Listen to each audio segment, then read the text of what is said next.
Hello tout le monde! On se retrouve aujourd'hui, comme promis, si vous avez vu ma vidéo de la semaine dernière, pour un bilan de mes lectures 2023, mais également une petite bucket list lecture pour 2024. Si vous n'avez pas vu, la semaine dernière j'ai fait une vidéo bucket list spéciale écriture, bilan 2023, écrivaine, autrice, tout ce que vous voulez, et un peu ma bucket list pour 2024 de mes objectifs d'écriture sur cette chaîne. À la base, c'est une chaîne d'écriture, je vous partage un peu mon quotidien d'autrice, tout ce que je fais aussi à côté, comment je m'organise, mes projets, mon évolution, tout, avec des petits conseils sur ce que j'apprends ou sur ce qui peut servir selon moi. Aujourd'hui, exceptionnel, je fais une vidéo lecture, et ce qui est une première sur ma chaîne. En 2023, je m'étais fixé un objectif de lire plus. Alors petit disclaimer, pour moi c'est plus parce qu'avant je lisais une dizaine de livres par an, ce qui est déjà clairement pas mal parce qu'en fait la plupart des gens ne lisent malheureusement pas. Je m'étais dit bon, il faut que je lise plus sans me dire un chiffre exact pour ne pas me mettre la pression, et du coup très fière de moi. Moi j'ai lu en 2023 un peu plus d'une vingtaine de livres, donc très contente. J'ai à peu près le même objectif pour cette année 2024, j'ai pas envie de me mettre de pression.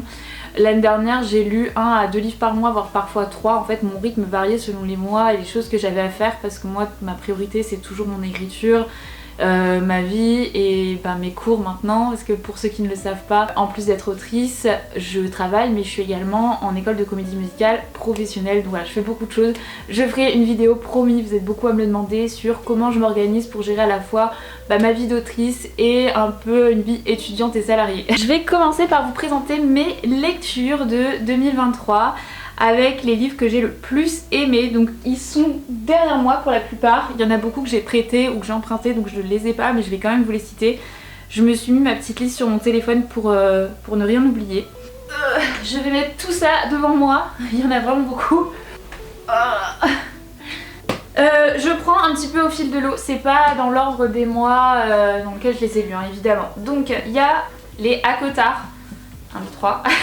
Oui, j'ai pas l'habitude de faire des vidéos de livres. Donc, le tome 1 et le tome 2 que j'ai plutôt bien aimé, j'ai préféré le tome 1. Le tome 2 je l'ai trouvé un peu long. En tout cas j'ai assez bien aimé l'écriture, et je sais que je l'ai lu pendant que j'écrivais ou que je réécrivais La Maîtresse de Cristal, et je sais que ça m'a pas mal aidé parce qu'il y avait des mots que je connaissais pas. Ouais, c'est ça que j'adore dans le fait de lire plus. C'est vraiment, je l'ai vu, la lecture, déjà ça m'apporte parce que c'est une activité qui est agréable, ça c'est clair. Mais je l'ai vu, ça a beaucoup enrichi mon écriture au niveau de la syntaxe, du vocabulaire. Je le répète plein de fois, mais pour moi c'est un des meilleurs moyens de prendre entre guillemets un cours d'écriture facilement, parce que quand on fait beaucoup de choses en fait, autant rentabiliser l'utile à l'agréable. Et la lecture en fait ça me permet de passer un bon moment, de me détendre dans mes journées qui sont chargées, mais également en fait de prendre inconsciemment un cours d'écriture, parce que ouais, ça enrichit ma syntaxe, mon vocabulaire, ma manière de raconter, ça me permet de voir comment les autres font, et c'est facile à faire. Franchement, de la lecture en complément d'activités qui vous enrichissent, parce que l'écriture c'est ça, hein, c'est s'enrichir de la vie, c'est se cultiver. Plus des cours d'écriture, ce sera nickel. Mais voilà. Donc petit aparté fini. J'ai également lu celui-ci que j'avais trouvé à la foire du livre de Bruxelles en avril 2023. J'avais craqué sur la couverture avant même d'avoir lu le résumé. C'est tout à fait le genre de couverture que je mettrais pour mes propres romans. Et je dois vous dire que c'est l'une de mes lectures préférées de 2023. J'ai adoré, et ce qui est fou, c'est que c'est un livre qui a pas beaucoup de fame sur les réseaux, et franchement il est sous-coté, je vous le conseille. Donc c'est The Girl with No Soul de Morgan Owen. Il est vraiment très sympa, j'adore. Et puis la couverture, franchement on est tous fans. Je vous lis pour la peine le résumé puisque c'est un de mes livres préférés de cette année.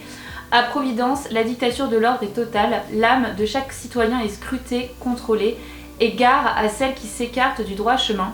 Elles sont aussitôt reprogrammées. Iris, elle, ne possède pas d'âme, elle est vide. Si cela lui permet d'échapper à la vigilance des inspecteurs, c'est aussi ce qui l'empêche d'éprouver des sentiments et de se souvenir de son passé. Pourtant, au contact d'un bijou appartenant à une riche famille au pouvoir, son étincelle, l'une de ces 5 composantes de son âme, se réveille. Des sentiments qu'elle pensait ne jamais éprouver surgissent, et avec eux, un désir irrésistible de découvrir d'où elle vient. Qui a volé l'âme d'Iris, et pourquoi? Pour le savoir, il y a une étiquette, je peux pas voir la suite. Bref, franchement, c'est trop bien. Moi j'ai trop aimé parce que ça mélange un peu univers dystopique et futuriste avec une critique sociale qui est très réelle sur justement la société de contrôle. Moi c'est des sujets que j'aime beaucoup, que j'affectionne aussi pour mes romans. Plus voilà le thème d'amour, des histoires passées, des liens d'âme. J'aime trop. Voilà, donc très bonne lecture. Ensuite, j'ai lu le fameux Absolu, Les Mobilisés de Margot de Seine, donc son tome 1. C'est une lecture que j'ai bien aimée, ça m'a pas transcendée, mais j'ai trouvé que c'était très chouette, que c'était bien, mais j'ai pas été transcendée personnellement. Après je comprends pourquoi beaucoup de personnes aiment, et elle a eu un succès de dingue, c'est trop cool. Mais moi personnellement ça m'a pas transcendée. Après c'est bien écrit, tout ça. Hein. Mais voilà, je lirai dans tous les cas le tome 2 pour voir la suite. Moi je sais que j'ai particulièrement aimé la jeune fille qui est muette, qui fait les fleurs. J'ai trop aimé ce truc. Voilà. Ensuite, oulala, je sais pas quoi choisir. Une de mes lectures également préférées pour une écriture absolument divine. Je crois que c'est la meilleure écriture et manière d'écrire de tous les livres que je vais vous présenter là. C'est Ce que le jour doit à la nuit de Yasmina Khadra. Est-ce que j'ai besoin d'en parler? Je sais pas, mais c'est incroyable. Le film, après je l'ai regardé dans la foulée, il est aussi super, plus axé sur l'histoire d'amour. Mais en gros, je vous lis le résumé parce que c'est une de mes lectures préférées. Algérie, années 30, les champs de blé frissonnent. Dans 3 jours, les moissons, le salut. Mais une triste nuit vient consumer l'espoir, le feu, les cendres. Pour la première fois, le jeune Younes voit pleurer son père, confié à un oncle pharmacien, dans un village de l'Oranais. Le jeune garçon s'intègre à la communauté pieds noirs, noue des amitiés indissolubles, et le bonheur s'appelle Émilie, une princesse, que les jeunes gens se disputent, alors que l'Algérie coloniale vit ses derniers feux. Dans un déchaînement de violence et de trahison, les ententes se disloquent. Femme ou pays, l'homme ne peut jamais oublier un amour d'enfance. C'est une histoire qui est trop belle, un peu triste, beaucoup même, mais en tout cas, moi j'ai trop aimé la manière d'écrire, ça m'a beaucoup enrichi. Et j'ai aussi beaucoup appris sur l'histoire d'Algérie, mais plein de choses que je savais pas, donc j'ai adoré. Ensuite, j'ai lu Les Hackers, donc c'est un livre auto-édité de ma copine d'écriture Mariette, si tu passes par là, coucou. Donc voilà, j'ai plutôt bien aimé. Ensuite, j'ai lu une revue sur les IA, parce que moi c'est un sujet que j'adore, qui me passionne, mais c'est aussi des sujets que j'inclus énormément dans mes romans, donc voilà, je me cultive beaucoup pour parler de choses en fait concrètes, même si c'est de la fiction. Donc je vous conseille, ouais, les revues, c'est top. Ensuite, j'ai lu Barjavel, La Nuit des Temps. J'ai beaucoup aimé l'écriture. Après, je me rappelle que j'ai été hyper déçue de la fin, mais voilà, un classique, il faut le lire. Mais ça m'a pas non plus... J'ai bien aimé, mais ça m'a pas non plus transcendé. Par contre, j'étais très contente de le lire. Et il y a des passages, c'est de la dentelle tellement c'est beau, hein, vraiment. Surtout je crois que c'est le tout début, j'avais été happée. Ouais, les premières pages, je crois que je les ai relues plusieurs fois tellement j'ai trouvé ça beau. Donc voilà, très très belle écriture, il n'y a rien à dire. Ensuite, Bernard Werber. Est-ce que j'ai besoin de vous dire à quel point je l'aime? La prophétie des abeilles, donc j'ai plutôt bien aimé, j'étais hyper contente de relire du Werber, de me replonger dans cet univers que j'aime tant, et sur des sujets que j'aime autant comme l'hypnose régressive, les vies antérieures, plus des sujets de société. J'adore, on apprend toujours autant avec lui, ça c'est super, c'est ce que je préfère dans ces livres, c'est le fait d'apprendre autant de choses et d'être transporté dans une histoire. En revanche, c'est pas un de mes romans préférés qu'il ait écrit. Je crois que pour l'instant, dans mon cœur et dans toute mon âme, on peut pas détrôner Troisième Humanité. Mais très contente d'avoir lu du Werber. Et d'ailleurs, dans ma palle de 2024, j'en ai quelques-uns. Ensuite, je sais pas quoi choisir. On va prendre celui-là. L'Enfer numérique, qui est une enquête de Guillaume Pitron. J'ai beaucoup aimé. Très bien écrit, malheureusement ça m'a rendu très triste parce que en vrai lisez pas ça le soir avant de dormir, sinon vous allez être déprimé, parce que ça parle de notre société, de l'impact des numériques sur la planète, sur nous, et c'est hyper triste. Donc voilà, moi j'ai beaucoup aimé le lire parce que j'ai appris plein de trucs, par contre ça m'a vraiment rendu triste. Aussi beaucoup enrichi pour La Matrice de Cristal, parce que c'est ce pourquoi, en plus du fait que comme je vous dis, moi les IA, tout ce qui est nouvelles technologies, déjà je travaille dans ces domaines-là, mais parce que je suis responsable communication d'une société de technologie, de consulting. Mais c'est un sujet, je sais pas, j'aime trop, ça m'intéresse vraiment de fou. Et voilà, pour La Matrice de Cristal, ça m'a beaucoup aidé. En fait, ce qui m'a vraiment aidé avec ce projet-là, c'est que ça m'a permis de faire référence à des choses qui se passent se sont passés, mais également pour le vocabulaire technologique. Ça m'a beaucoup aidé pour la matrice de cristal. Ensuite, j'ai relu L'Horizon à l'envers de Marc Lévy. Je l'avais lu il y a une ou deux fois, il y a longtemps. Et en fait, je l'ai relu parce que c'est une lecture que j'aime beaucoup. C'est un de mes livres, voilà, j'aime beaucoup cette histoire. Mais pour la réécriture d'Essence Indigo, je savais que ce livre allait m'aider parce que les deux abordent des sujets communs et effectivement, il m'a beaucoup aidé.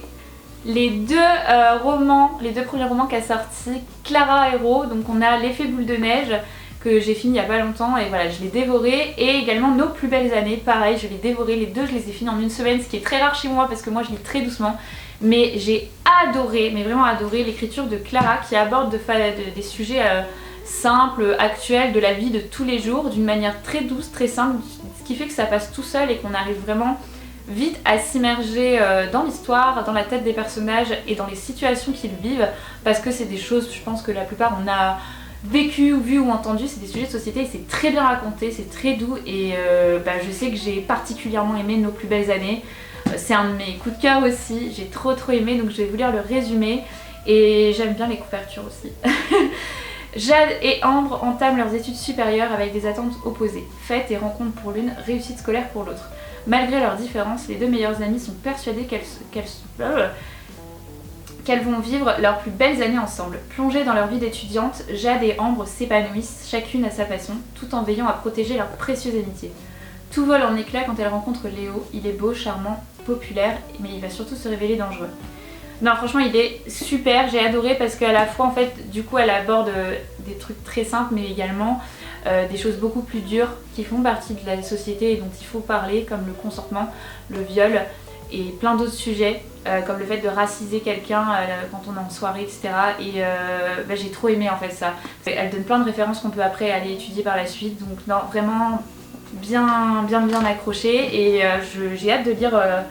En 2024, elle va en sortir un troisième, donc j'ai hâte de lire. Et pareil, son écriture très douce, très simple, m'a beaucoup apporté dans la mienne. Ensuite, j'ai encore ma liste sur mon téléphone, parce qu'il y en a plein, je vous dis, c'était soit des livres que j'avais prêté, que j'ai prêté du coup à des potes, ou que j'ai emprunté. Donc je sais qu'il reste Rival de Maxence Chamaré, je l'ai prêté à une copine. Maxandre avait été trop mignonne, elle me l'avait envoyé par la poste et tout parce que j'avais fait une vidéo sur elle, et du coup je l'avais lu et c'est un livre que j'ai plutôt bien aimé. Après je trouve que c'est plus adressé à plutôt des ados je pense, mais j'avais adoré en fait l'histoire parce que c'est sur un concours musical et vu que moi je chante tout ça, ça m'a beaucoup parlé et c'est peut-être ça qui m'a inspirée à me remettre dans la compétition, dans les cours de comédie musicale peut-être. Si c'est le cas, merci Maxandre. Ensuite, Le Réveil de Laurent Gounel, je l'ai emprunté à une collègue et j'ai bien aimé, et à la fois ça m'a... je sais pas. En fait j'ai bien aimé, j'étais entièrement d'accord avec plus ou moins tout ce qu'il dit. En fait la manière dont c'est raconté, c'est pas un roman, j'ai l'impression qu'en fait il déguise les messages qu'il veut faire passer sous un petit roman, mais du coup c'est pas raconté, donc je sais pas. Voilà, je sais pas, dites-moi en commentaire si vous avez lu ce livre, si vous avez le même sentiment que moi. Ensuite j'avais lu aussi Les 4 accords Toltec, c'est à ma maman, je l'avais emprunté, j'avais plutôt bien aimé. Après je trouve que j'adore les livres de développement personnel, mais en fait c'est plein de conseils plus ou moins les mêmes qu'on retrouve dans tous les livres. Et une fois qu'on en a lu plusieurs, bon, on retrouve un peu les mêmes partout, on a compris, c'est cheesy, je trouve. C'est toujours très intéressant de savoir et de justement mettre en perspective par rapport à sa propre personne, parce que c'est clair que moi ça m'apporte et ça m'a apporté, et des fois ça me fait un peu remettre les choses à leur juste place, donc c'est toujours bien d'en lire, mais des fois je trouve que c'est un peu facile aussi. Mais moi c'est des livres que j'aime bien parce que je me questionne beaucoup sur moi, sur les autres, donc voilà. Je conseille quand même Les 4 accords Toltec si vous avez envie de lire des livres de développement personnel, franchement, et vous n'avez pas envie de trop vous embêter, je vous conseille celui-ci, je vous conseille, franchement je vous en conseille un qui est incroyable, c'est les 5 blessures qui empêchent d'être soi-même de Lise Bourbeau. Moi je sais que ça m'a même aidé pour faire mes fiches personnages pour mes romans. Miracle Morning, il est bien, et actuellement je suis en train d'en lire un Rien peut tout changer, Atomic Habits en anglais, et voilà, pour moi c'est un peu les livres si vous voulez lire du développement personnel par lesquels vous pouvez commencer. D'ailleurs n'hésitez pas en commentaire si vous connaissez des livres de développement personnel que j'ai pas cités et qui vous semblent incontournables, n'hésitez pas à me les mettre en commentaire. Pour revenir à ce que j'ai lu aussi cette année, et que je n'ai pas sous la main. L'engrange-temps de Nelfeufer, franchement j'ai trop aimé, je l'ai offert à ma maman et en fait je l'ai lu un peu en soum-soum avant de lui offrir. Elle a trop aimé elle aussi et moi j'ai beaucoup aimé aussi et clairement en 2024 j'achèterai la suite parce que j'ai hâte de savoir ce que va devenir Sophie et j'avais trop aimé cette idée de horloge domestique, j'avais trouvé ça trop mignon, trop rigolo. J'ai lu aussi à la fin de l'année L'Arpenteuse de rêve que j'ai emprunté à ma maman. J'ai plutôt bien aimé. Après ça m'a pas transcendé non plus mais j'ai trouvé ça agréable et je l'ai fini assez rapidement alors que c'est un gros pavé donc c'est que ça m'a plu. Là maintenant je vais vous présenter un peu les livres que j'ai envie de lire cette année. Il y en a vraiment beaucoup que j'ai déjà parce que je suis le genre de personne qui achète un peu des livres et qui les lit au fil de l'eau. Donc il y en a certains que j'ai depuis 2-3 ans que j'ai pas encore lu. Vraiment j'achète et après je lis selon mon envie, soit tout de suite soit plus tard. Et il y a aussi beaucoup de livres qu'on m'a offert. Je vais déjà commencer par ce que je lis en ce moment. Donc je vous l'ai dit tout à l'heure, Atomic Habits, donc un rien peut tout changer de James Clear. Franchement je le lis tout doucement, je le lis surtout dans les transports. Il est vraiment intéressant et il fait réfléchir, mais comme je vous disais, des fois il y a des choses qu'il faut un peu remettre en perspective par rapport à soi-même. Il y a des choses que je trouve faciles, il y a des choses que je trouve intéressantes. C'est un peu selon chacun, mais j'attends vraiment de le finir avant de vous donner un avis vraiment bien fixe quoi. Mais voilà, en tout cas il est bien à lire, hein. Il est intéressant. Ensuite, je lis en ce moment et j'aime beaucoup trop, je suis complètement fan, c'est Tu verras, les âmes se retrouvent toujours quelque part de Sabrina Philippe. Gros coup de cœur, surtout sur l'écriture mais également le thème de l'amour, c'est exactement la même vision qu'elle que j'ai et tout ce qu'elle décrit dans ses personnages qui vit, en fait moi je l'ai vécu aussi sur certains trucs et genre ça me parle trop, je me reconnais totalement donc non j'aime trop et l'écriture est magnifique et je pense que ça va beaucoup m'apporter pour ma propre écriture, même si en ce moment je suis pas sur un projet de roman, je suis plus sur de la promo et de la soumission, vous-même vous savez, mais en tout cas je le relirai très certainement, vraiment ça c'est sûr. Ici, le 3e tome d'Ea Cotard, Un palais de cendres et de ruines, donc en ce moment je suis plus sur les deux là. Mais quand je les aurai finis, je vais vraiment finir celui-ci. J'aime bien, je suis contente, il a l'air un peu plus dynamique que le tome 2, mais je pense qu'après celui-ci je m'arrêterai sur Ea Cotard parce que je pense que ça va. J'ai fait le tour de l'univers et je commence un peu à me lasser, même si j'ai été contente de découvrir cette saga. Donc, je vais vous présenter maintenant les livres que je vais lire en 2024. Donc celui que je pense lire cette année, ça fait un moment que je l'ai, c'est moi qui l'ai acheté et pareil c'est des sujets sur la physique quantique qui me passionnent. C'est Une brève histoire du temps de Stephen Hawking. Donc je pense que vous connaissez et en vrai ça m'intéresse trop, j'ai hâte de lire donc je vais m'y mettre cette année. J'ai reçu à Noël et je pense que je vais le lire si je fais une réécriture de La matrice de cristal, Vers les étoiles, c'est de la SF.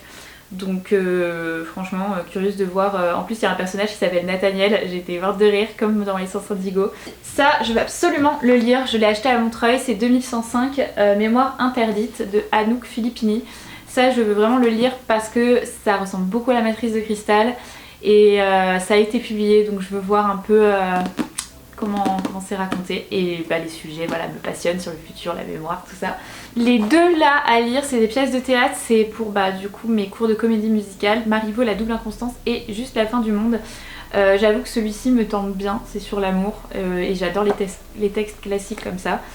Donc voilà, je pense que ceux-là je les lirai mais un peu vite et surtout je vais étudier une scène de chacun pour mes cours, mais je vous dirai ce que j'en pense si ça vous intéresse. Ensuite on a également, ne soyez pas étonnés, du Bernard Werber. On a Depuis l'au-delà que j'avais eu en cadeau il y a 2-3 Noël déjà de ça et j'ai hâte de le lire. Moi Bernard Werber je sais que je vais aimer. Et j'ai également acheté Mémoire d'une fourmi, en fait c'est un peu sa biographie.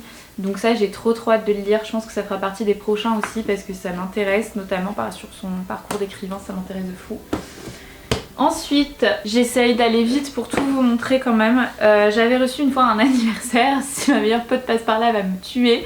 La diagonale de la joie de Corinne Sauvrin, c'est ma pote qui me l'avait offert et en fait ça parle d'une histoire vraie, c'est quoi, c'est une sorte de documentaire hein. Et oui voilà c'est ça, enfin je vous laisse aller voir le résumé de quoi ça parle. C'est une dame en fait qui s'est découverte chamane lors d'un reportage en fait complètement par hasard et elle en parle et je sais que ma pote elle sait que j'adore les sujets comme ça.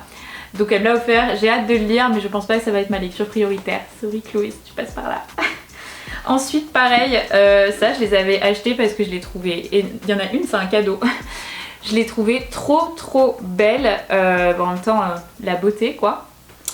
Et en fait il faudrait que je les lise aussi parce que c'est un peu le père de la science-fiction, Jules Verne. Et voilà, je sais que je vais les lire mais pareil c'est pas prioritaire. Mais voilà, magnifique édition. Je crois que je les avais trouvées à la librairie Albert Michel à Paris.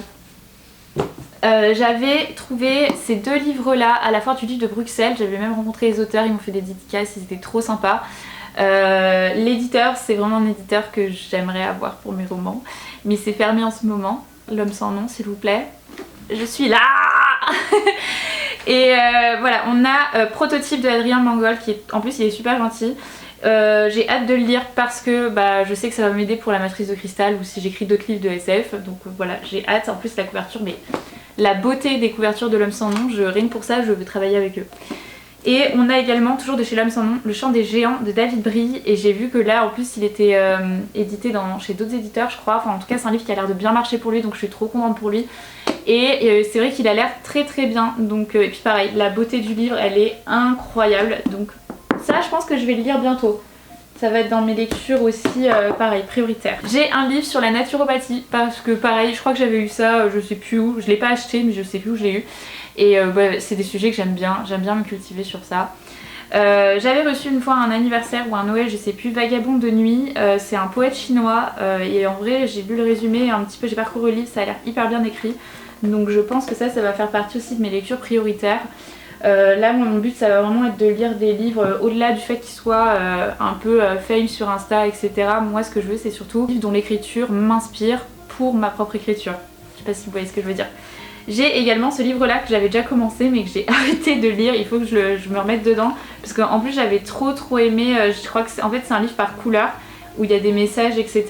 et c'est un peu du développement personnel, de la spiritualité etc. Et j'avais arrêté de le lire, je sais plus à quelle couleur, donc je crois que j'avais lu 2-3 chapitres. Je vais le reprendre parce que j'avais beaucoup trop aimé, en tout cas ce que j'avais lu j'avais beaucoup trop aimé. Et enfin, ma maman m'a prêté ça, Les 7 plumes de l'aigle de Henri Goudot. Elle m'a dit que c'était un livre qui était magnifique, donc si vous le connaissez n'hésitez pas à me dire en commentaire ce que vous en avez pensé. Je sais qu'il faut que ce soit prioritaire parce qu'elle arrête pas de me tanner pour que je lui rende, donc il faut que je le lise parce que vraiment c'est vrai qu'il a l'air très bien. Mais je prends mon temps pour lire peut-être la meilleure lecture. Donc voilà. Ensuite, je suis entourée de livres, là, ça me stresse parce qu'en plus après il va falloir que je range. Je me suis aussi fait dans mes notes de téléphone, je note en fait des livres dont on me parle, vers lesquels j'aurais pas forcément été ou que j'aurais pas pensé à les lire ou enfin peu importe, pour justement les acheter et voilà, étendre un peu mon champ de lecture et ma connaissance et le genre littéraire que je lis. Il y a Martin Eden de Jack London, j'espère que c'est ça ou c'est pas l'inverse, j'ai vu. Il y a Hello Broadway de Patrick Niedo, donc c'est sur la comédie musicale. Il faut que je me cultive aussi si je veux bosser là-dedans. Et il y a aussi, c'est un ami à moi qui m'a parlé de celui-ci, Leurs enfants après eux ou Connemara de Nicolas Mathieu. Donc c'est deux livres différents. Donc voilà, apparemment c'est très beau, il a gagné des prix etc. Donc j'ai bien envie d'aller voir aussi. Et je sais que je l'ai pas noté, mais je pense que cette année je lirai comme je vous disais le tome 2 de L'Engrange-Temps, parce que j'ai bien aimé l'histoire et j'ai hâte de savoir la suite. Et sûrement le 3e roman de Clara Hérault, Les coquillages ne s'ouvrent qu'en été, parce que j'adore ces romans, j'adore sa manière d'écrire, à chaque fois ça m'emporte, donc j'aime bien. Et puis voilà. N'hésitez pas vous à me dire en commentaire les livres que vous avez lus cette année, enfin l'année passée en 2023 et ceux que vous comptez lire en 2024. N'hésitez pas à me dire tout simplement ce que vous avez pensé de cette vidéo, si vous voulez plus d'avis lecture sur cette chaîne puisque c'est la première fois que j'en fais. Et puis voilà, je vais pas en dire plus. On se retrouve la semaine prochaine. La prochaine vidéo ce sera sur mon recueil de nouvelles et de poésie qui est sorti fin octobre dernier. Je vais plus vous en parler, je vais vous parler d'auto-édition, de choses comme ça. Donc voilà, si le sujet vous intéresse, n'hésitez pas, si c'est toujours pas fait, à vous abonner à la chaîne pour être tenu au courant. Et en attendant, je vous fais des gros bisous, je vous dis bonne écriture, je vous dis à la semaine prochaine et surtout, voilà, là vu que c'est de mise, bonne lecture